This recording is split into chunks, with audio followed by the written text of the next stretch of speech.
মই কালি মুখ্যমন্ত্ৰী ডাঙৰীয়াৰ বক্তব্য শুনিছোঁ। মুখ্যমন্ত্ৰী ডাঙৰীয়াই ফটকা ফুটুৱাই যিটো আনন্দ কৰাৰ যিটো কথা কৈছে, এইটো কৰাৰ আগত মুখ্যমন্ত্ৰীলৈ মই বিনম্ৰতাৰে আহ্বান জনাইছোঁ।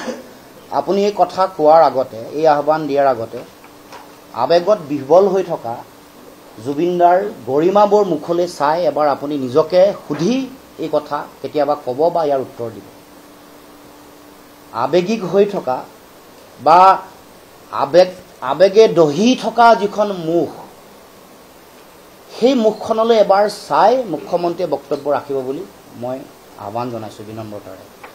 আৰু মুখ্যমন্ত্ৰীক মই অৱগত কৰি দিব খুজিছোঁ, সনাতনী সংস্কৃতিৰ কথা কৈছে। সনাতনী সমাজত পৰিয়ালৰ কোনোবা এগৰাকী মানুহ ঢুকালে ফূৰ্তি ফাৰ্তা কৰিবলৈ ন্যূনতম এবছৰ।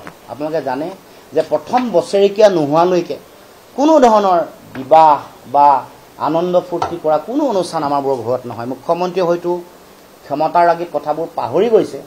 সনাতন সংস্কৃতিটো কোনোবা ঘৰত কোনোবা আমাৰ সকলোৰে পৰিয়ালৰ অংগ। জুবিনদা ঢুকোৱাৰ পাছত ন্যূনতম সাধাৰণতে এটা বছৰ সকলোৱে ৰৈহে এনেকুৱা ধৰণৰ কাম কাজ কৰে। ঘৰ নলয়, কেতিয়াও ঘৰত বিবাহ অনুষ্ঠিত নহয়। ঘৰত যিকোনো মানুহ ঢুকালে এইটো হৈ গ'ল সনাতন সংস্কৃতি। কালি আহি থাকিব প্ৰতি বছৰে বছৰে আহি থাকিব।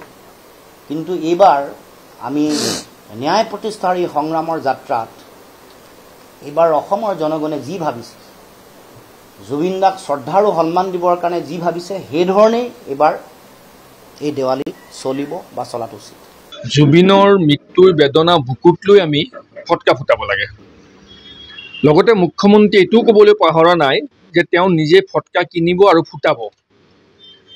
যুক্তি দিছে দুটা, এটা সনাতন সংস্কৃতি আৰু এটা দিছে বৰপেটাৰ থলুৱা আতচবাজি উদ্যোগৰ প্ৰতি আমি দৃষ্টি নিক্ষেপ কৰিব লাগে।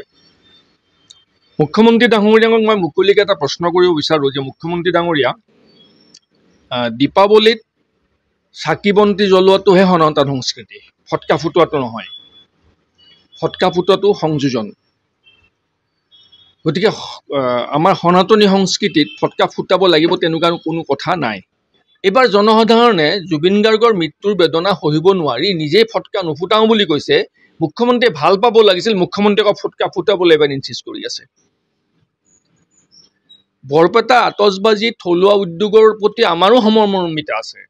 মুখ্যমন্ত্ৰীয়ে প্ৰতিখন দুৰ্গা পূজাবিলাকত পইচা দিয়া নহয়, লাখে লাখে টকা বিতৰণ কৰে।